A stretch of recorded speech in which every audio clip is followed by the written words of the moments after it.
பேரன்புக்கும் பெருமதிப்பிற்கும் உரிய வானராப்பேட்டை பகுதியில் வாக்காளர் பெருமக்களே, எப்பொழுதும் வந்து ஓட்டு கேட்குறேன்னா ஏதாவது கரை சட்டை போட்டுனேன், ஒரு 4 பேர் ஒரு 100 பேர் கூட்டமாக கூட்டினேன், அவங்க ஆளுக்கு ஒரு கட்சி கொடியை வச்சுக்கினேன் ஓட்டு கேட்டு வருவாங்க. ஆனால் இன்னைக்கு வெறும் கருப்பு சட்டை போட்டுனேன், டிஷர்ட்டு போட்டுனேன் எங்களை மாதிரி சும்மா வந்திருக்கக்கூடிய காரணம்னா, நாங்கள் எப்போதுமே மக்களோடு, மக்கள் களத்தில் மக்களுடைய உரிமைக்கு தொடர்ந்து போராடக்கூடியவர்கள். தொடர்ந்து ஒவ்வொரு இடத்துலையும் மாணவர்கள் பாதிக்கும் போதாக இருக்கட்டும், மக்கள் பாதிக்கும் போதாக இருக்கட்டும், சாதி ரீதியான பிரச்சனை, இடஒதுக்கீடு பிரச்சனை அப்படின்னு தொடர்ந்து போராடக்கூடிய திராவிட விடுதலை கழகம் தலைமையில் இன்னைக்கு பல்வேறு சமூக இயக்க தலைவர்கள் இந்த இடத்துல ஒன்று சேர்ந்து மக்கள்கிட்ட ஓட்டு போடுங்க அப்படின்னு கேட்கறதுக்கு என்னடா இவங்க ஏன் வந்து காங்கிரஸுக்கு ஓட்டு போறாங்க? எனக்கு தெரிஞ்சு இப்போ என் கூட நின்று ராஜ்குமார் ஒருத்தர் தான் காங்கிரஸ் கட்சி நினைக்கிறேன். அவர் ஆக்சுவலாக நாங்கள் காங்கிரஸ் ஓட்டு கேட்டு வந்தாலும் அப்படியே பின்னாடியே வந்துட்டார், என் கூட நிற்கிறாரு. காங்கிரஸ் கட்சியார் உங்கள் ஊரை சேர்ந்தவர். காங்கிரஸ் கட்சி மீது பற்றார வந்து இதோ வந்துட்டார், இளையராஜா வந்துட்டாரு, குமரன் வந்துட்டாரு. இப்போ இவங்கெல்லாம் வந்து என்னன்னா கட்சி அரசியல் ரீதியாக ஓட்டு கேட்குறவங்க. ஆனால் இன்னைக்கு தொடர்ச்சியாக மாநிலம் முழுவதும் கடந்த 1 வார காலமாக அடிக்கக்கூடிய உச்சி வெயிலில் தொடர்ந்து ஒவ்வொரு பகுதியாக சென்று அரசியலுக்கே அப்பாற்பட்டவர்கள் காங்கிரஸ் சின்னத்திலே வாக்களியுங்கள் சொல்லி கேட்கிறோம். கை சின்னத்துக்கு வாக்கு போடுங்க அப்படின்னு சொல்லி கேட்கிறோம். இதற்கான காரணம் என்ன? இன்னைக்கு வரைபடத்தின் மீது இருக்கக்கூடிய கருத்தை சொன்னார். பாஜக ஆண்டது போதும், மக்கள் மாண்டது போதும் அப்படின்னு சொல்லிட்டு ஒரு தலைப்பு. அந்த தலைப்புல இருக்கக்கூடிய அந்த வரைபடத்தை அருமை நண்பர் பஷீர் அவர்கள் விலக்கி சொல்லிட்டு போனாரு. புதுக்கு இந்திய நாட்டில் இருக்கக்கூடிய மக்கள் மேல சாணி மட்டும் தான் போடுறான், பாலை எட்டு போட்டு கார்பரேட்டுகள் எடுத்து போயிட்டு சாப்பிட்டு போறான், அம்பானி அதானி போன்ற ஆட்கள் சாப்பிட்டு போறான்ற வரைபடத்தை விளக்குனார். பொதுவா இன்னைக்கு இந்த நாடு எதை நோக்கி பயணித்துக் கொண்டிருக்கிறது என்பதை நாம் உணரணும். இன்னைக்கு வாண்டராப்பேட்டை பகுதி எனக்கு சின்ன வயசுல தெரியும். இந்த ஊர்ல இந்து, முஸ்லிம், கிறிஸ்டின் எந்த பாகுபாடும் இல்லாமல் எல்லாரும் அக்கம் பக்கத்துல சந்தோஷமா சகோதரத்துவத்தோட, என் வீட்டுல ரம்ஜான் வந்தா உன் வீட்டுல பிரியாணி கொடுப்பான், என் வீட்டுல கிறிஸ்துமஸ் வந்தா உன் வீட்டுல ஸ்வீட்டை கொடுப்பான், என் வீட்டுல தீபாவளி வந்தா உன் வீட்டுல இருக்கிறவங்க எல்லாம் ஒன்னா சேர்ந்து வெடிப்போம். அப்படி ஒத்துமையோடு இருக்கக்கூடிய நாடு தான் இந்த இந்திய நாடு. நம்ம இது வந்து எல்லாருக்கும் தெரிஞ்ச ஒரு விஷயம். இந்த இந்திய நாட்டில் மோடி தலைமையான ஆட்சி அமர்ந்ததற்கு பிறகு இந்த நாடு எப்படிப்பட்ட பாதையிலே சென்று கொண்டிருக்கிறது அப்படின்றத நம்ம சிந்திக்கணும். தொடர்ச்சியாக மதம் என்ற ஒரு போலித்தனமான ஒரு விஷயத்தை, இந்து மதத்தின் காவலர்கள் என்பது போன்ற ஒரு பிம்பத்தை உருவாக்கி அதை மையப்படுத்தி காட்டி அந்த இந்து மதத்தின் காவலர்களாக தங்களை அடையாளப்படுத்திக் கொண்டு பாஜக என்ற ஒரு அரசியல் கட்சி இந்த நாட்டில் தொடர்ச்சியாக பல்வேறு அட்டூழியங்களை தொடர்ந்து செஞ்சிருக்கு. நம்ம மாநிலத்தில் நடக்கக்கூடிய பல விஷயம் தெரியல. ஒரு தலித் சமுதாயத்தை சேர்ந்த பெண் ஒரு மூத்த சாதியினர் வாழக்கூடிய பகுதியில் போயிட்டு குளத்துல இருந்து தண்ணி எடுத்தான்றதுக்காக, குடிக்கிறதுக்கு தண்ணி எடுத்தாங்க. நீங்க அம்பேத்கருடைய காலங்கள்ல நம்ம அப்படிப்பட்ட அநியாயங்களை பார்த்திருக்கோம். ஆனா பாஜக ஆளக்கூடிய உத்தரப்பிரதேச மாநிலத்தில் சமீபத்தில் நடந்த ஒரு அட்டூழியம், குளத்தில் இருக்கக்கூடிய தண்ணி எடுத்து ஒரு தலித் சமுதாயத்தை சேர்ந்த பெண் குடித்தாள் என்பதற்காக அம்மனமாக்கி அவளை நடு ரோட்டில அடித்து சித்திரவதைப்படுத்தப்பட்ட வீடியோக்களை நம்ம எத்தனையோ பார்த்திருப்போம். ஒரு இஸ்லாமியரை அழைத்து வந்து ஜெய் ஸ்ரீராம் சொல்லுடான்னு சொல்லிட்டு அவருடைய நாக்கை அறுத்த கொடுமையை பார்த்திருக்கிறோம். ஹிஜாப் அணிந்து கொண்டு ஒரு அம்மா நிற்கிறாங்க, கண்ணுக்கு ஏற்ற மாதிரி. இங்க பக்கத்துல எத்தனை இந்துக்கள் இருப்பாங்க, எத்தனை கிறிஸ்தவர்கள் இருப்பாங்க. ஹிஜாப் அணிந்து ஒருத்தர் நிற்கிறாங்க. அந்த ஹிஜாப் அணிந்து சென்ற ஒரு பள்ளி மாணவியை, கல்லூரி மாணவியை துரத்தி ஹிஜாபை கைட்டு அப்படின்னு சொல்லிட்டு கொடுமை செய்த அரசியலை நம்ம இந்த மண்ணில் பார்த்திருக்கிறோம், வேதனையை பார்த்திருக்கிறோம். இந்த மண்ணு இந்து, கிறிஸ்டின், முஸ்லிம் என்ற பாகுபாடு இல்லாமல், தமிழன், தெலுங்கன், மலையாளன், கன்னடன் என்ற வேறுபாடு இல்லாமல் எல்லாரும் சகோதரத்துவத்தோடு சமத்துவத்தோடு நாங்க வாழக்கூடிய இந்த மண்ணில் சனாதனத்தின் சித்தாந்தங்களை இந்த மண்ணிலே கொண்டு வந்து, தலையில் பிறந்தவன், தோளில் பிறந்தவன், தொடையில் பிறந்தவன், காலில் பிறந்தவன், பிறப்பில்லாதவன் சொல்லிட்டு இங்க இருக்கக்கூடிய மக்கள் மத்தியில பிரிவினையை உருவாக்கி அந்த பிரிவினையின் மூலமாக ஆள துடிக்கிறது பாஜக. பாஜக ஆளுங்க, பாஜக கொண்டு வர திட்டங்கள் என்னென்ன திட்டங்கள் நம்ம பார்க்க வேண்டியது. கல்வி சார்ந்த திட்டங்களுக்கு போவோம். இன்னைக்கு புதுச்சேரி மாநிலத்தில் வேக வேகமா நம்ம அருமையான நமச்சிவாயம் அவர்கள் ஒரு வேக வேகமா ஒரு திட்டத்தை கொண்டு வந்தார். என்ன திட்டம்னா தேசிய கல்விக் கொள்கை திட்டம். இந்த தேசிய கல்விக் கொள்கை திட்டம் எதை வலியுறுத்துகிறது கேட்டா, உங்க வீட்டுல இருக்கிற பிள்ளைங்க 8 பேர் ஸ்கூல்ல சேர்க்கணும், எப்படி சேர்ப்பீங்க? ஸ்கூல்ல சேர்க்கறதுக்கு கூட்டு போகும்போது பிள்ளைங்க என்ன பண்ணுவாங்கன்னா, இந்த கையை தூக்கி இந்த காதை தொடுறான்னு சொல்லுவாங்க. எது? இந்த கையை தூக்கி இந்த காதை தொடு. அவன் தொட்டுட்டானா சூப்பரா, ஓகே நீ போய் கிளாஸ் ரூம்ல உட்காருன்னு சொல்லுவாங்க. இனிமேட்டு தேசிய கல்விக் கொள்கை வந்துருச்சுன்னா உங்க பிள்ளை 8 மணி நீங்க எப்படி ஸ்கூல்ல சேர்க்கணும்னு சொல்லி கேட்டீங்கன்னா, 3வது படிக்கும் போது தேசிய அளவிலாக ஒரு தேர்வு நடக்கும். எதை? நீட்டு தேர்வு ஒரு தேர்வு நடத்துது இல்லையா? தேசிய அளவில் ஒரு தேர்வு. அப்படி தேசிய அளவிலான தேர்வுல மாணவன் வெற்றி பெற்றாதான் அவன் பள்ளிக்கூடத்தில் சேர முடியும் 3 வயசுல. அதுக்கு அடுத்தது 5வது வயசுல ஒரு தேர்வு. அதுக்கு அடுத்தது 8வது படிக்கும் போது ஒரு தேர்வு.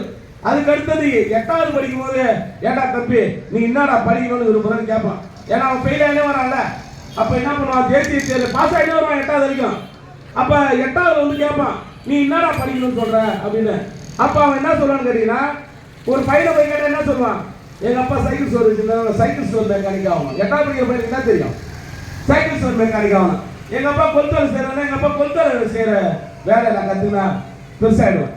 உடனே அதற்கு தொழில் நிறுவனம் சொல்லிட்டு ஒன்று உருவாக்கி அந்த தொழில் நிறுவனத்துக்கு அந்த மாணவன் பிரிச்சு வரலாம் 9வது படிக்கும் போது. அதற்கு மேல அவன் படிக்க முடியாது. இன்னைக்கு மாநிலத்துடைய கல்வி நிலைமை என்பது அப்படிப்பட்ட ஒரு கேவலமான கல்வி திட்டத்தை புதுச்சேரி மாநிலத்தில் இன்னைக்கு இம்ப்ளிமெண்ட் பண்ணிருக்காங்க.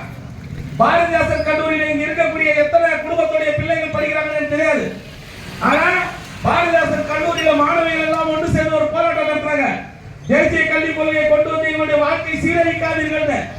அந்த போராட்டத்துக்கான காரணம் என்னன்னு கேட்டீங்கன்னா, 24 மணி நேரம் படித்த ஒரு பாடத்திட்டத்தின் வரைவுகளை 4 மணி நேரமாக சுருக்கி இருக்கிறது தேசிய கல்விக் கொள்கை. ஒரு தாய்மொழி தமிழ்ல படிக்கிறதா, இலக்கியம் சார்ந்து தமிழ் சார்ந்து ஆழமாக படிச்சாதான் அந்த தாய்மொழி வளரும். ஆனா தாய்மொழி கல்விய 4 மணி நேரம் படிச்சா போதும், அதுதான் கல்வின்றான். அப்ப 4 மணி நேரத்துல படிக்கிறதுனா 5 வருஷம் படிச்ச படிப்பை 4 வருஷமா படிச்சு 4 வருஷமா படிச்சா போதுன்றான். அதையும் எப்படி கொண்டு வந்தாரு கேட்டீங்கன்னா, இந்த ஆண்டு மாணவர்கள் சேர்ந்து படிக்கிறான் வேற ஒரு பாடத்திட்டத்துல. 1வது செமஸ்டர் எழுதுறான். தேர்வு எழுதி முடிச்சதுக்கு பிறகு 2வது செமஸ்டர் வந்து தேர்வை மாத்துறான் தேசிய கல்விக் கொள்கையில. ஏன் மாத்துறான்னு கேட்டா, எங்க அண்ணா நமச்சிவாயம் இருக்கிறா இல்லையா, அவருக்கு நாற்காலி வேணும், அவருக்கு சீட்டு வேணும். அந்த சீட்டை காப்பாத்திக்கிறதுக்காக அவர் என்ன பண்றாருன்னா, அமித்ஷா கிட்ட போட்டு, ஐயா நீ கொண்டு வர எல்லா திட்டத்தையும் நான் இம்ப்ளிமெண்ட் பண்றையா, ரங்கசாமிக்கும் பேக் அடிப்பேன், யாருக்கும் புதுச்சேரி மக்கள் எல்லாருக்கும் பேக் அடிப்பேன், நான் ஆனா நீ சொல்ற எல்லா திட்டத்தையும் நான் மாநிலத்தை கொண்டு வருவேன்னு சொல்லிட்டு ஒரு கேடுகட்ட திட்டமான தேசிய கல்விக் கொள்கை திட்டத்தை பாண்டிச்சேரியில் இன்னைக்கு இம்ப்ளிமெண்ட் பண்ணிக்கிறாங்க. அது மட்டும் இல்லாம சிபிஎஸ்இ பாடத்திட்டம், சிபிஎஸ்இ பாடத்திட்டத்தை எவ்வளவு மோசமாக எல்லா மக்கள் மத்தியிலும் சிபிஎஸ்இ தான் ஒரு உயர்ந்த கல்வின்னு ஒரு ஆசையை காட்டான். ஏன் அரசு பள்ளி மாணவர் சிபிஎஸ்இ படிக்க கூடாதா அப்படின்னு கேள்வி எழுப்புவான். ஆனா சிபிஎஸ்இ மோகம் எங்கிருந்து வந்தது அப்படின்றத நம்ம யோசிக்கிறோம் இல்லையா? ஏன்னா தேசிய அளவிலான தேர்வுல மாணவர் பாஸ் ஆனா தான் மருத்துவர் ஆக முடியும், ஆர்ட்ஸ் காலேஜ் போக முடியும், இன்ஜினியரிங் காலேஜ் போக முடியுன்ற நிலைமை வந்தா அப்ப சிபிஎஸ்இ பாடம் உயர்ந்த பாடம். அப்படி சிபிஎஸ்இ பாடத்தை எடுத்து வந்து இன்னைக்கு இருக்கக்கூடிய எல்லா அரசு பள்ளி கொண்டு வந்தாங்க. நீங்க வேணா உங்க பிள்ளைகளை கேளுங்க, எத்தனை பிள்ளைகள் தமிழ் பாடம் படிக்கணும்னு கேளுங்க. பிரைவேட் ஸ்கூல்ல இங்க வரைக்கும் தமிழ் பாடமுறையை மாத்திக்கல. இங்க இருக்கிற அமலாக்கத்துல அந்த தமிழ் பாடமுறையை மாத்தல, இருக்கிற பிரைவேட் ஸ்கூல் எவ்வளவு மாத்தல. ஆனா அரசு பள்ளிகள் எல்லாத்தையும் மாத்திட்டான். இன்னைக்கு தாய்மொழி சிதைப்பு, தாய்மொழி அழிப்பு என்ற நிலையை கொண்டு வர இப்படி போலித்தனமான விஷயத்தை எங்க அக்கா வந்து வந்தாங்க. ஆளுநர் அக்கா, கேஸ் விலை கிடுகிடு எரிகிறது, பெட்ரோல் விலை கிடுகிடு என்று உயர்கிறது. இப்ப பாஜக தலைவியா இருக்கும்போது எங்க அக்கா தமிழிசை சௌந்தரராஜன் வந்து பேசுவாங்க. அப்ப பெட்ரோலுடைய விலை வந்து 58 ரூபாவா 68 ரூபாவா இருந்தது. அதுக்கப்புறம் கேஸ் விலை வந்து 450 ரூபா 500 ரூபா இருந்தது. அன்னைக்கு கிடுகிடு உயர்ந்துட்டாங்க. இன்னைக்கு 1100 ரூபாய்க்கு மேல போயிடுச்சு. இங்க இருக்கிற பெரியவர்களை, உங்க யாருடைய வங்கியிலாவது கேஸ் சிலிண்டருக்கான மானிய தொகை வந்துருக்குதா? மானிய தொகை யாருடைய வங்கியிலாவது வருதா? அதுக்கு முன்னாடி நம்மளுடைய கேஸ் விலைக்கு வந்து நம்ம கொடுக்கக்கூடிய காசுக்கு மேல மானிய தொகைன்னு சொல்லிட்டு ஒன்றிய அரசு நம்ம அக்கௌண்ட்ல போடும். அந்த மானிய தொகை இன்னைக்கு கிடையாது. ரேஷன் கடை பாண்டிச்சேரி இல்லை, வெக்கம் கட்டு போய் எல்லா மாநிலத்திலும் ரேஷன் கடை இருக்கு, பாண்டிச்சேரியில ரேஷன் கடை இல்ல. வந்தாரு மோடி, பெஸ்ட் புதுச்சேரியா மாத்திருவாரு. இன்னும் பெஸ்ட் புதுச்சேரியா மாத்தல இந்த மாநிலத்தை. இந்த மாநிலத்தில் எப்படி பெஸ்ட் புதுச்சேரியா மாத்தல? இன்னைக்கு இருக்கிறவங்க எல்லாம் இன்னைக்கு காங்கிரஸ் கைச்சினத்துக்கு ஓட்டு போடுங்க தெருவா கத்த வேண்டிய நிலைமை எதனால வந்தது? இந்த நாட்டில் இருக்கக்கூடிய ஒட்டுமொத்த உணர்வுகளே சாவடிச்சு இருக்கும்போது, இந்த மக்களுடைய உரிமையை சாவடிக்கும் போது, என்னுடைய தலைமுறையோட கல்வியை சாவடிக்கும் போது, 2 கோடி பேருடைய வேலை வாய்ப்பு இந்த நாடு முழுவதும் போட போது கேள்வி கேட்காம எப்படி இருப்போம்? யாருக்கு ஓட்டு கேட்கணும்? காங்கிரஸ் கட்சிக்கு ஓட்டு கேட்டு வரோம். எங்க அண்ணன் ஒருத்தர் நம்ம தொகுதியில நல்ல மனுஷன், அன்பழகன் சொல்ற தொகுதியில் நல்ல மனுஷன், சட்டமன்றத்தில் உண்மையாலுமே நிறைய கேள்விலாம் இருப்பாரு. ஆனா பாராளுமன்ற தேர்தலில் நீங்க ஒரு வேட்பாளரை போட்டு தேர்தல சுத்துறாரு. பாராளுமன்ற தேர்தலில் இவருக்கு அதிமுக ஓட்டு போடுங்க, அதிமுக ஓட்டு போடுங்க. சரி, நான் அதிமுக ஓட்டு போடுறேன், அதிமுக ஓட்டு போறேன். நீ டெல்லியில யார் ஆதரிப்புன்னு சொல்லு. நீ டெல்லியில போய் யார் ஆதரிக்க போற? மறுபடியும் போய் மோடிக்கு போய் 8 மணிக்கு கேட்கிற ஓட்டு எனக்கு கொடுப்பீங்களா? மக்கள் அதை சிந்திக்கணுமா இல்லையா? மக்கள் நாம அதை சிந்திக்க வேண்டிய அவசியம் இருக்குல்ல. இங்க இருந்து ஓட்டு 8 மணி யாரு கொடுக்க போற? இல்ல அது ஒருத்தர் வர்றாரு, நான் தமிழர், மற்றவங்க எல்லாம் தெலுங்குன்னு சொல்லிட்டு ஒருத்தர் வர்றாரு, நாம் தமிழர்னு. அவர் ஓட்டு வாங்கி போய் யார்கிட்ட கொடுக்க போறாரு? ஓட்டு வாங்கி ஜெயிக்க வச்சு நீங்க என்ன செய்ய போறீங்க? உங்களுடைய மாற்றம் என்ன? இந்த நாட்டை என்னத்தை மாற்ற போறீங்க? இன்னைக்கு நாடு முழுவதும் இருக்கக்கூடிய எல்லா ஜனநாயக சக்திகளும் ஒன்று சேர்ந்து ஒரு அரசியல் கட்சியை ஆதரித்தே தீரணும். எங்க அண்ணன் லோக இப்ப எனக்கு தெரிஞ்சு காங்கிரஸ் கட்சியை எப்போதும் தெருவா நின்று திட்டினவர் தான். ஆனா இன்னைக்கு காங்கிரஸ் கட்சிக்கு ஆதரவாக வீதியாக ஓட்டு கேட்கிறாருன்னா காரணம் என்ன? இந்த நாடு பறிபோய் இருக்கு. இந்த நாடு கேவலமான முறையில் பறிபோய் இருக்கு. இந்த நாட்டுடைய மக்களுடைய உரிமைகள் தொடர்ச்சியாக பறிக்கப்பட்டே இருக்கு. அப்ப அதை பாதுகாக்க வேண்டிய தேவை இருக்கு. இருக்கக்கூடிய பள்ளிவாசல்ல அடிச்சு நொறுக்கிறான். அந்த பள்ளிவாசல்ல நொறுக்கிற இந்துக்கள்ல பாத்தீங்கன்னா பாதி பேர் ஜெயில இருப்பான். அங்க பள்ளிவாசல்ல நொறுக்கிறவன் இறந்தவனா இருப்பான். அதிகாரத்தில் அமரக்கூடியவன் யாரு? அதிகாரத்தில் அமர்ந்தவனால நமக்கு என்ன லாபம்? இங்க இருக்கக்கூடிய மக்களுக்கு என்ன லாபம்? இந்து பேசக்கூடிய அந்த அரசியலை செய்து நம்ம எந்த இடத்துல பிரிவினையை உருவாக்கி நம்ம எடுத்துட்டு போறான்றத ஆண்டோர்களை சான்றோர்களை நீங்க யோசிக்கணும். நம்ம ஓட்டு சாதாரணம் கிடையாது. நம்மளுடைய ஒரு ஓட்டு இந்த நாட்டுடைய தலையெழுத்தை மாற்றக்கூடிய ஓட்டு. 1000 பேர் காசு கொடுப்பான், பணம் கொடுப்பான். நீ பணம் கொடுக்குறான்றதுக்காக ஓட்டு போன நினைச்சாக்கா உன் தலைமுறையை நீ தூக்கி போயிட்டு அடமானம் வைக்கிறேன். நீ தூக்கி போயிட்டு உன் தலைமுறையை அடமானம் வைக்க போற. நீ காசு கொடுக்குறான், ஓட்டு போடுறேன் அப்படின்னு சொல்லிட்டு எவனுக்கும் ஓட்டு போடக்கூடாது. இந்த தேர்தல் நடக்கக்கூடிய தேர்தல் மாநில தேர்தல் கிடையாது. எங்க அண்ணனுக்கு ஓட்டு போடுறது. நான் கூட வாண்டப்பட்ட தொகுதியிலன்னா சட்டமன்ற தேர்தல் நடந்துச்சுக்கலாம், ஐயோ எங்க அண்ணனை ஒரு இவர மாதிரி ஒரு ஆளு சட்டமன்றத்தில் இருந்தால் 4 பொக்கியை போடுவாரு, கேள்வி கேட்பாரு தான் நான் கூட ஓட்டு போடலாம். ஆனா நடக்க போறது பாராளுமன்ற தேர்தல். இந்த நாட்டுடைய தலையெழுத்தை மாற்றக்கூடிய தேர்தல். இது தேர்தலே கிடையாது. இது ஒரு போர் யுத்தம். இருக்கக்கூடிய ஜனநாயகத்திற்கும் சனாதனத்திற்கும் இடையில நடக்கக்கூடிய ஒரு போர். இந்த போர்ல யார் ஜெயிக்க போறது தான் முக்கியம். சனாதனம் ஜெயிக்க போகுதா, ஜனநாயகம் ஜெயிக்க போகுதான்றது தான் முக்கியம். இப்பெல்லாம் ஒரு விஷயம் கத்துக்கலாம் நம்ம ஊர் பிள்ளைங்க, மாஸ்க் காட்டுறதுன்னு சொல்லிட்டு. மாஸ்க் காட்டுறது எவன் கூட்டாலும் போயிட்டு அந்த கொடியை பிடிச்சிக்கிறது. அந்த கொடியை பிடிச்சிட்டு பாஜகவுடைய கொடியை, அந்த கொடி எவ்வளவு பெரிய கேடுகட்ட பணியை உன்னுடைய குடும்பத்துக்கு செய்தது தெரியுமா? உன் கல்வியை அழிக்குதுன்னு தெரியுமா? நீ படிச்சிருந்தா இப்படிப்பட்ட நிலையில இங்க இருக்கக்கூடிய இளைஞர்கள் மாறுவானா? கல்வி என்பது தலைமுறையோட மாற்றம். கல்வி என்பது நமது வாழ்வில். இன்னைக்கு கல்வி மட்டும் நமக்கு சரியான தளத்துல கிடைச்சிருந்தா நம்ம எல்லாம் வெவ்வேறு தளத்துல இங்கே எடுத்துங்க. லிஸ்ட் எடுத்துங்க. நல்லா படிச்சவனுடைய குடும்பம் எப்படி இருக்கு? நல்லா படிச்சா ஒருத்தர் செட்டில் ஆனாக்கா அவன் இந்த ஊரை விட்டு வெளில போடுவான். இந்த ஊர்ல இருக்கிறவனே அடுத்தது மாற்றணும்னு நினைக்கிறது கிடையாது. ஆனா இங்க ஒருத்தன் ரவுடி ஆனானா இங்க இருக்கிற கீழே இருக்கிறவங்க எல்லாரையும் ரவுடி ஆக்கினே இருப்பான். கடைசி வரைக்கும் அப்படியே இருப்பான். ஏன்னா அவனுக்கு தெரிந்த புரிதல் அவ்வளவுதான். அவனை குறை சொல்லி ஒன்றைக்கு ஆக போறது கிடையாது. இந்த சமூகம் அப்படிப்பட்டது. தெருவுக்கு தெரு கஞ்சா வைக்கிறான், தெருவுக்கு தெரு போதை வைக்கிறான். ஒரு குறிப்பிட்ட வயசு வந்துட்டுனா பையன் நம்ம வீட்டுல இருக்கிற புள்ள என்ன பண்றான் ஏது பண்றான்னு தெரியல. எவன் கூட போறான், என்ன பண்றான், ஒவ்வொரு நிமிடமும் பயந்து பயந்து இருக்கக்கூடிய தாய்மார்கள் வாழக்கூடிய நிலைமை இருக்கு. ஒரு குறிப்பிட்ட வயசு வந்துட்டுனா பெற்றவங்களே மதிக்காத நிலைக்கு பிள்ளைகள் போகக்கூடிய நிலைமை இருக்கு. அதற்கான காரணம் என்ன? கல்வி அறிவு, சமூக சிந்தனை, சமூகத்தின் மீதான அக்கறை, சமூகத்தின் மீதான பாசம் இங்க இருக்கக்கூடிய ஜனநாயகத்துக்கு இல்லாம போனதுதான் இது எல்லாத்துக்கும் காரணம். அப்ப ஓட்டு கேட்டு வரக்கூடியவங்க இந்த நாட்டில் இருக்கக்கூடிய சமூக பிரச்சனைகளை பேசணும். நான் பேசுறது சமூக பிரச்சனை. இந்த நாடு எதை நோக்கி போகுது? நம்ம நாடு எப்படிப்பட்ட பிரச்சனை இருக்குன்றத நாங்க இன்னைக்கு களத்துல நின்று பேசுறோம், தெருத்தருவா பேசுறோம். இங்க இருக்கக்கூடிய ஓட்டு போடுற மக்கள் தயவு செய்து உங்க தலைமுறைக்காக சிந்திங்கன்னு சொல்றோம். யாரும் காசுக்கு மாரடிக்கக்கூடிய கூட்டம் நாங்க கிடையாது. நாங்க ஜனநாயகத்திற்கு எந்த இடத்துல இழுக்கு வந்தாலும் அந்த களத்தில் நின்று போராடக்கூடியவர்கள். இன்னைக்கு புதுச்சேரி மாநிலத்துடைய மாநில தகுதிக்காக பல பேர் வாய்க்கிலேயே பேசலாம். ஆனா சமூக ஆர்வலர்கள் அன்னையிலிருந்து இன்றைய வரைக்கும் ஒரே கருத்தில இன்னைக்கு 84ல இருந்து நாங்க மாநில தகுதியை கேட்கிறோம். ஆட்சிக்கு வரவங்க காட்சிக்கு வரவங்க மாத்திட்டே இருப்பாங்க. இன்னைக்கு தென்னிந்தியாவில இருந்து காஷ்மீர் வரைக்கும், மேற்கில் இருந்து வடக்கு வரைக்கும் ராகுல் காந்தி ஒரு தலைவர் நடந்தே போன எல்லாம் உங்க வீட்டு புள்ள மாதிரிதான்.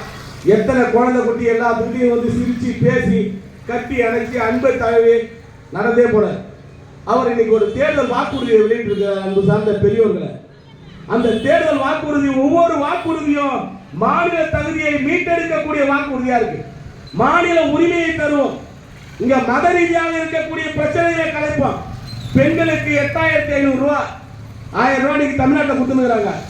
வேலையில்லா இளைஞர்களுக்கு நிதி, இப்படி பல்வேறு திட்டங்களை, வரலாற்று சிறப்பு மிக்க திட்டங்களை இன்னைக்கு இந்த நாட்டில் கொண்டு வருவோம்னு சொல்லிட்டு அறிவிச்சிருக்காங்க. அதற்கான காரணம் என்னன்னு கேட்டீங்கன்னா, தென்னிந்தியாவிலிருந்து அவர் தொடங்கிய அந்த நடைபயணத்தில் திராவிடம் அவருக்கு போதித்து இருக்குது. இன்னைக்கு ராகுல் காந்தி நீங்க ஒரு திராவிட தலைவராக மாறி இருக்கிறார். சமூக ரீதியாக இடஒதுக்கீடு, மக்கள் தொகை கணக்கெடுப்பை நடத்தி இடஒதுக்கீடு தருவோம் சொல்லிட்டு. ஆனா மோடி அரசு என்ன பண்ணிச்சு?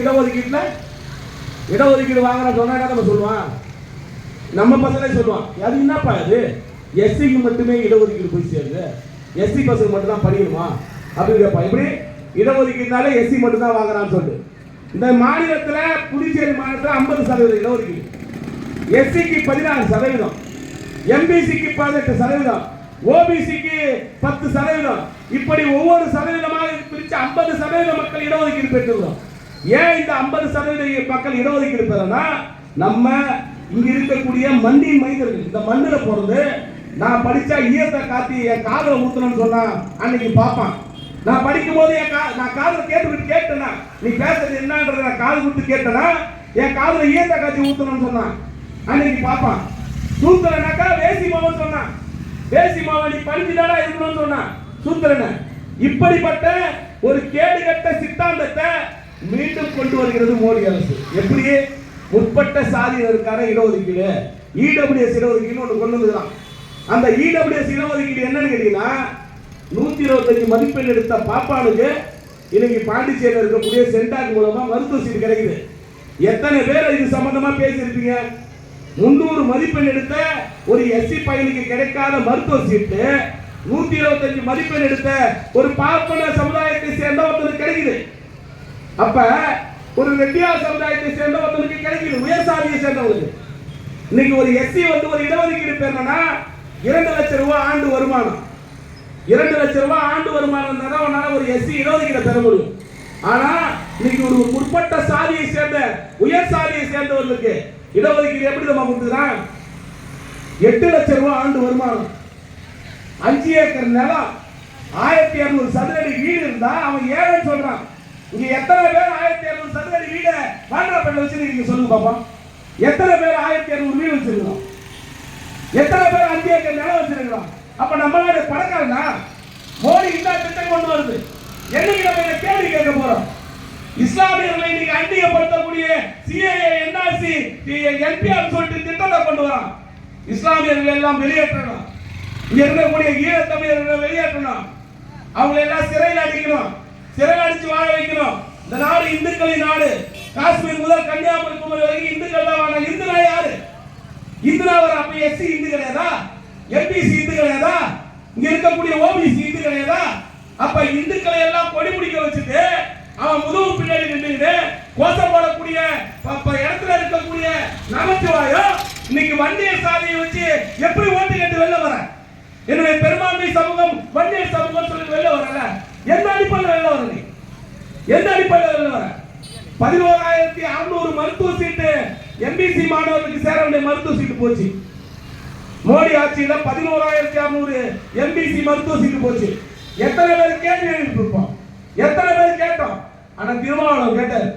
எங்க பாராளுமன்றத்தில் கேட்டார். ஆனா திருமாவளவன் 11600 மருத்துவ சிறுத்தைகள் எம்பிசி மக்களுக்கான மருத்துவ சீட்டு போச்சு கேள்வி கேட்ட உடனே அங்கிருந்து தமிழ்நாடு முழுவதும் இருக்கக்கூடிய எல்லா விடுதலை சிறுத்தைகளும் போராடுங்கள் தெரிவித்ததுக்கு அப்புறம் தமிழக முதலமைச்சர் சம்பந்தமாக வழக்கு தொடுத்து இன்னைக்கு எம்பிசி மக்களுடைய இடஒதுக்கீடு மீட்டெடுத்துதான்.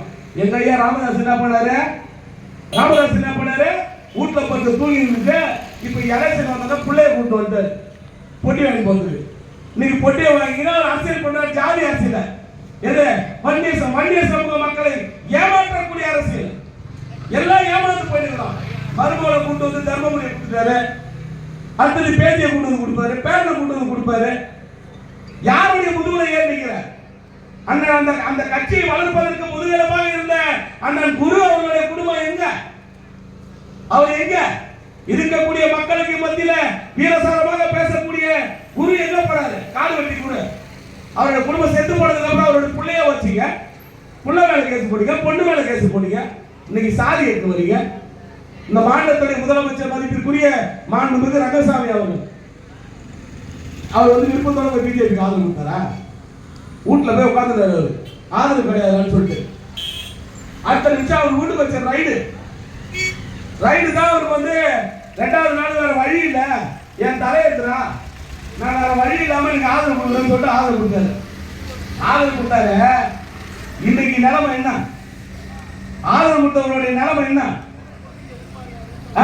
இன்னைக்கு அவருடைய நிலை மாறி இன்னைக்கு என்ஆருடைய நிலைமை என்னாச்சு?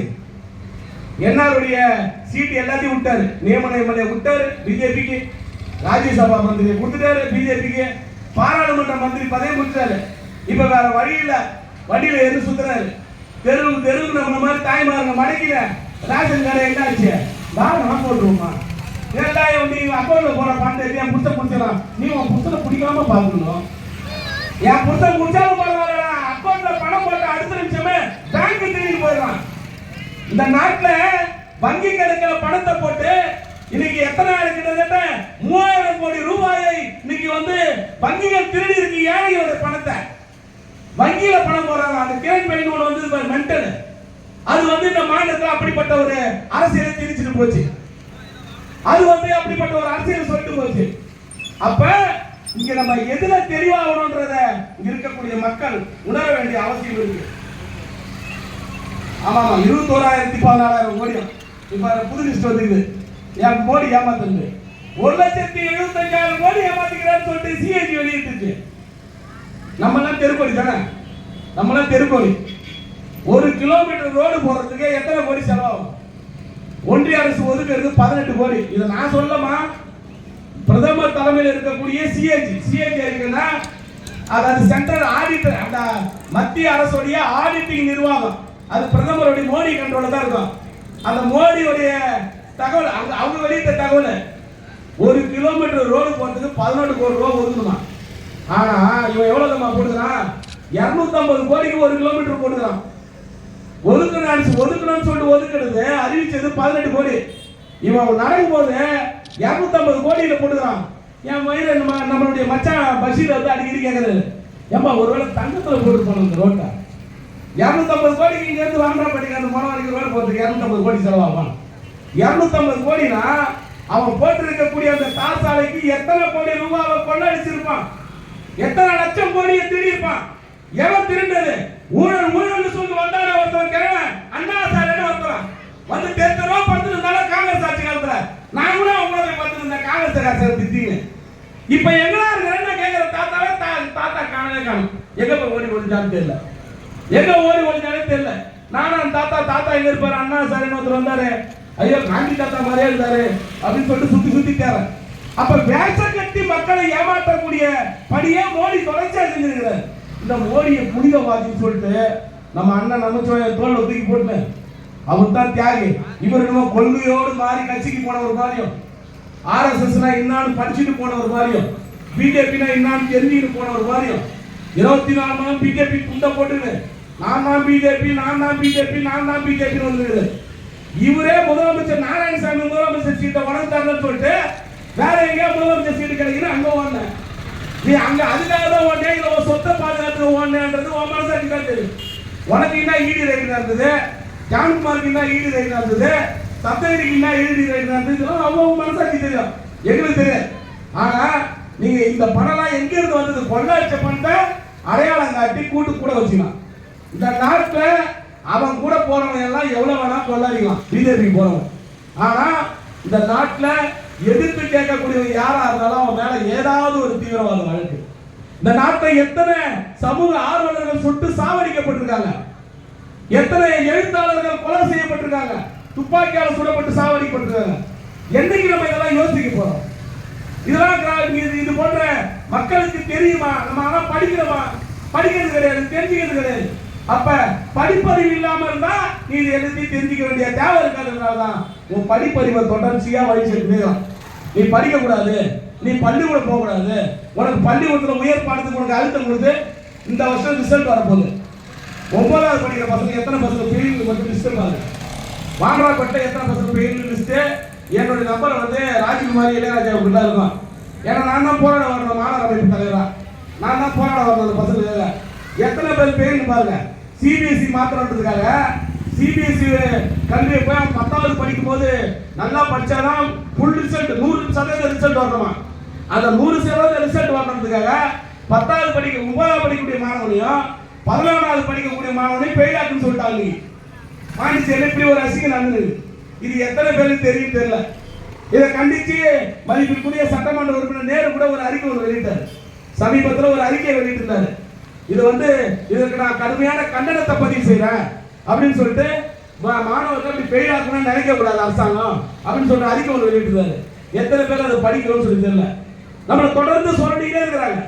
எங்க அண்ணன் வந்துட்டாரு, அன்பழகன் அண்ணன், அவர் ஒரு பக்கம் மைக்கத்திக்கு வந்துட்டாரு. ஒரு வேட்பாளர் திடீர்னு ஏற்றினார். தமிழ்நாடு முழுவதும் எடப்பாடி அண்ணன் அவங்க எல்லா தொகுதிக்கும் ஒரு வேட்பாளர் போட்டார். உண்மையா இந்த மண்ணை பாதுகாக்கணும்னு நினைச்சா என்ன பண்ணாங்க? எல்லாரும் நிப்பையா இல்ல அவங்க நிக்கடையா நின்று ஜெயிச்சு அவனை மோடி இந்த மண்ணை விட்டு தோத்துவையா? ஏன் உங்களுக்கு தெரியாதா? அண்ணா வந்து தெருத்தெருவா பேசும்போது மோடி செய்யற அநியாயத்தெல்லாம் சொல்றாருல்ல. எங்க அண்ணா அன்பழகன் வந்து சொல்றாங்க, மோடி இப்படி அநியாயம் பண்றாரு, மோடி இத்தனை கொடுமை பண்றாரு சொல்றாருல்ல. அந்த மோடியை வேலை இருக்கிறதுக்கு எல்லாரும் ஒன்று சேர்ந்துருங்க, எல்லாரும் ஒரே தரத்தில் அரசியல் பண்ணுங்க. ஏன் பண்ணல? இன்னைக்கு நம்ம நாம் தமிழர் கட்சிக்கோ இல்ல அதிமுகவோ இல்ல நோட்டாவுக்கோ ஓட்டு போறதுனால என்ன போதுன்னு நினைக்கிறீங்க? யாருக்கு ஓட்டு போட்டாலும் சரி பிஜேபி மோடிக்கு ஓட்டு போறதா தான் இருக்கும். நீங்க இந்த 3 பேரால நோட்டாவில் ஓட்டு போட்டாலும், நான் இவங்களை வேட்பாளர் மட்டும் சொல்ல, நோட்டாவுக்கு ஓட்டு போட்டாலும் அப்ப நம்ம யாரை ஜெயிக்க வைக்கிறோம்னா காஷ்மீர் முதல் கன்னியாகுமரி வரைக்கும் இந்த மக்களுடைய மனநிலையை உணர்ந்து இன்னைக்கு இருக்கிற ஜனநாயக சக்திகள், இந்த நாட்டில் இருக்கக்கூடிய எல்லா ஜனநாயக சக்திகளும் ஒன்று சேர்ந்து ஓரடியா நிக்கிறாங்க பாத்தீங்களா? அந்த நிக்கக்கூடிய கட்சி. நீங்க எனக்கு அவங்க என்ன பண்றாங்க, அவங்க என்ன பண்ணாங்கன்னு எனக்கு தெரியாது. அவங்க இனிமேட்டு வந்தாங்க என்ன பண்ணுவாங்கன்னு தெரியாது. ஆனா இன்னைக்கு இந்த நாட்டை பாதுகாக்கணும்னா நம்ம காங்கிரஸ் கட்சிக்கு கட்டாயமாக ஓட்டு போட்டு தீர்மான நிலைமையில இருக்கிறோம். நம்ம வாழ்க்கை அப்படி இருக்கு. இல்லைன்னா நம்ம கல்வி போயிடும், நம்ம தலைவரோட வாழ்வு போயிடும், நம்ம பிள்ளைகளோட எதிர்காலம் போயிடும். இன்னும் கேள்விக்குறியா இருக்க வேண்டிய நிலைமைக்கு நம்ம தள்ளப்படுவோம். அப்ப நம்மளுடைய வாக்குகளை யாருக்கு நம்ம வாக்களிக்கணும்? எதுக்குடா அரசியலுக்கே சம்பந்தம் இல்லாத சமூக இயக்கங்கள் வந்து ரோட்ல இப்படி பேசுறான் அப்படின்றத தயவு செய்து யோசியுங்கள் பெரியவர்களே. உங்களுக்கு நாளைக்கு ஒரு பாதிப்புனா ரோட்ல நிக்க போறவங்க நாங்க தான். இங்க இருக்கக்கூடிய ஜனநாயகவாதிகள், சமூக இயக்கவாதிகள் தான், பெரியாரின் தொண்டனும் அம்பேத்கரின் தொண்டனும் தான் உங்களுக்காக வந்து வீதியில் நின்று அவங்களுக்கு நீதி கேட்கக்கூடிய போராட்டத்தை தொடர்ச்சியா செய்வான். அப்ப நாங்க இன்னைக்கு இந்த மண்ணை பாதுகாக்க வேண்டிய தேவை, அந்த தேவையை இன்னைக்கு சொல்றோம். எங்க அண்ணன் நம்பிச்சு வர்றாரு, ஒரு லிஸ்ட் வர்றாரு. எது இந்த என்னமா போட்டோன்றாரு அவரு. எதை சிபிஎஸ்சி எடுத்து போட்டாராம். தேசிய கல்விக் கொள்கை உயர்தர கல்வியை கொண்டு வந்து இந்த மக்களை நாங்கள் பிரமிக்க வைத்து விட்டோம். என்ஆர்சிசிஏ அந்த குடியுரிமை சட்டம் என்ன? இங்க இருக்கக்கூடிய எல்லா மக்களும் ரோட்ல இறங்கி போராட்டம், குடியுரிமை சட்டம் வேணாம்னு சொல்லிட்டு இந்த நாட்டில் மத ரீதியான பிரிவினை மக்கள் மத்தியில் உருவாக்கக்கூடியதான் குடியுரிமை சட்டம். அதை பெருமை பேசுறாரு எங்க அண்ணன் மேடையில் ஏறுது பெருமை. அதுக்கு எங்க ஐயா ரங்கசாமி தலை நாட்டிலே நின்று அவர் மனசாட்சிக்கு தெரியும் அவர் செய்யற தப்புன்னு. ஆனா அவர் தலையாட்டி நிக்கிறா அவர் வாங்கி செய்யற சொத்துக்கெல்லாம் அவர் உள்ள போடுவார். அப்ப ஈடி ரைடுக்கு பயந்துருந்தா இந்த ஈடி கேடி இதெல்லாம் வந்து இவங்க ஒரு பாஜகவுடைய அடுத்த கிளை கமிட்டியா வச்சிருக்கிறாங்க. இதெல்லாம் வச்சுக்கினேன் எவன் எதிர்த்து பேசுறானா அவனை போய் புடி, அவனை தூக்கி உள்ள போடு, அவனை ஜெயில போடு அப்படின்னு சொல்லிட்டு அவன் கொண்டே அவன் படிச்சுட்டான்னு வச்சுக்க, உடனே அவனை முதலமைச்சராகு, உடனே அவனை மந்திரியாகு. இதெல்லாம் பல மாநிலங்கள்ல நடந்திருக்குது. ஊழல் முறைகேடுல சிக்கிறவன் இன்னைக்கு கிட்டத்தட்ட இந்த பிஜேபியில மட்டும் 4000க்கும் மேற்பட்ட குற்ற வழக்கில் இருக்கக்கூடியவன் பதவியில் இருக்கிறான். இன்னைக்கு அன்பு சார்ந்த பெரியவர்கள், இந்த நாட்டில் சென்ற ஆண்டு மட்டும் 4,28,278 பெண்கள் பாலியல் பலாத்காரத்திற்கு உள்ளாக்கப்பட்டிருக்கிறார்கள். ஒவ்வொரு 10 நிமிடத்திற்கும் ஒரு தலித் பெண் பாலியல் பலாத்காரத்திற்கு உள்ளாக்கப்பட்டு சீரழிக்கப்படுகிறார். இதெல்லாம் நான் சொல்ல, இப்ப மோடியுடைய பாராளுமன்றத்தில் சொன்ன வார்த்தைகள் தான்.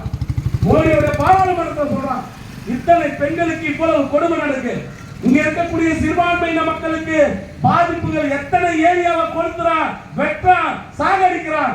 பயந்து போய் அந்த மக்கள் ஓட்டு போட வேண்டிய நிலைமைக்கு தள்ளப்படுறான். உத்தரப்பிரதேசத்தில் சிலர் கேட்பா வாய்க்குவிய, என்னடா உத்தரப்பிரதேச இங்க இருக்கிற முஸ்லீம் எல்லாம் எதிர்க்கிறீங்க, அங்க இருக்கிற முஸ்லீம் எல்லாம் ஆதரிக்கிறான். ஏன் ஆதரிக்கிறான்? அங்க இருக்கிற முஸ்லீம் ஒரு நிமிஷம் யோசிச்சு பாக்கணும்ல, ஏன் ஆதரிக்கிறான்? ஏன் ஆதரிக்கிறானா?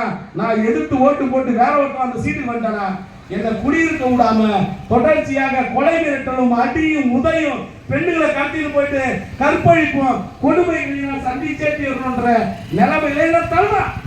இது தெரியுமா? இங்க இருக்கக்கூடிய இளைஞர்கள், பாஜக கொடி முடிச்சு போற இளைஞர்களுக்கு தெரியுமா? நீ அப்படி தெரிஞ்சதுன்னா அந்த கொடியை தூக்குவியா?